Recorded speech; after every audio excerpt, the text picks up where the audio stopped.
Hey Casas family, Jason Laffan here. I'm the Director of Operations for this ministry.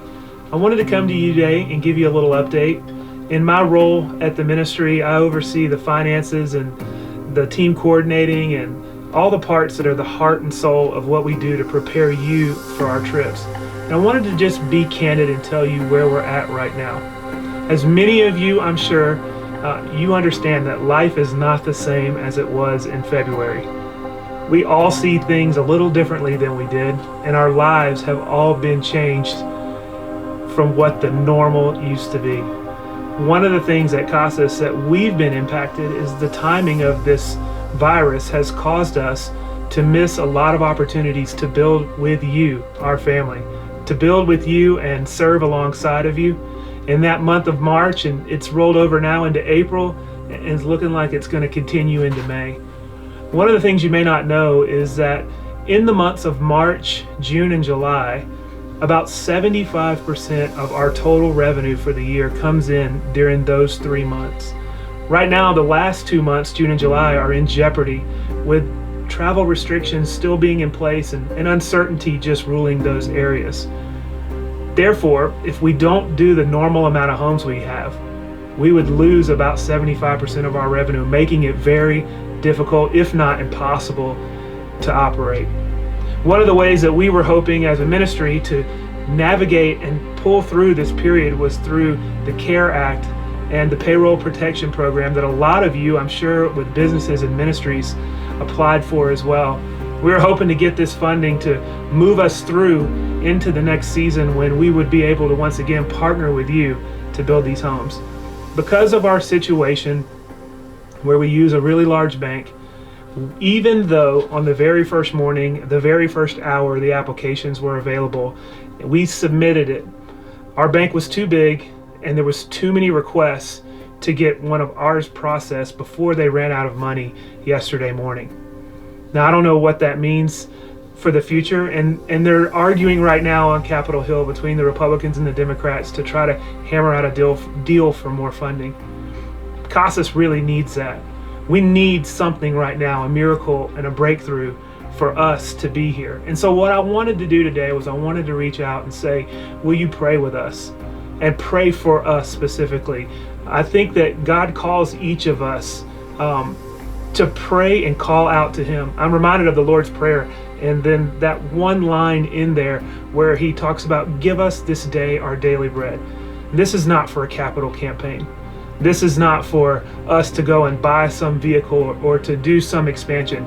This is literally to give us our daily bread. We need this to move through. So would you pray with me, would join with me to ask the Lord to give us a favor, a divine favor, whether with the banks or with our government, with anything we can, that when we can't see a way, that He would provide a way. I would be so thankful for that, to see you partner with us and believe with us and pray through this time. There's a couple things I wanted to share with you. The first one, before I go into my last part, is I wanted to say next week we are going to do a question and answer on Zoom. We did it a few weeks ago with some of you that are our team leaders, but we want to open it up to everyone who cares and loves the ministry that we have and give you a chance to ask some questions. And so if you want to be a part of that, reach out to us on Instagram or Twitter or Facebook, whichever platform you're seeing this on, and send us a DM and we'll send you that link. We don't want to put it out there for everybody to hack in or do some of the things we may have read are happening in the meetings that are virtually happening, but we want you to be a part of it. The final thing I want to leave you with is I have been a part of Casas por Cristo since 1998 when I came on my first trip, and the summer of 99 when I did an internship. So over 20 years I have been serving here at Casas por Cristo. The one memory that stands out more than any is a mission trip that I took in Guatemala several years ago. And the man we built for, his name was Jose, and Jose lived in a shack like a lot of the families do that we serve.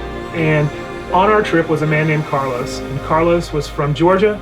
He spoke Spanish, and he spent the whole week not hammering nails, but talking to Jose. And in this conversation that he had, he led him to the Lord. At our dedication at the end of the week, he accepted Christ. and he wanted to be baptized.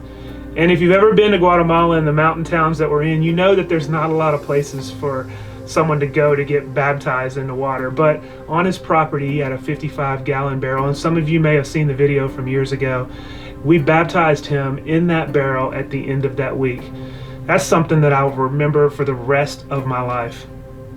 I know that you have your story from when you were a part of your favorite moment at Casas. And so today, I just ask you to pray with us, just to seek the Lord for what he can do for us. And I hope to see you next Thursday on one of our platforms as we just connect and we are transparent with what Casas is looking to do. Thank you guys, and I look forward to seeing you soon. Have a great day.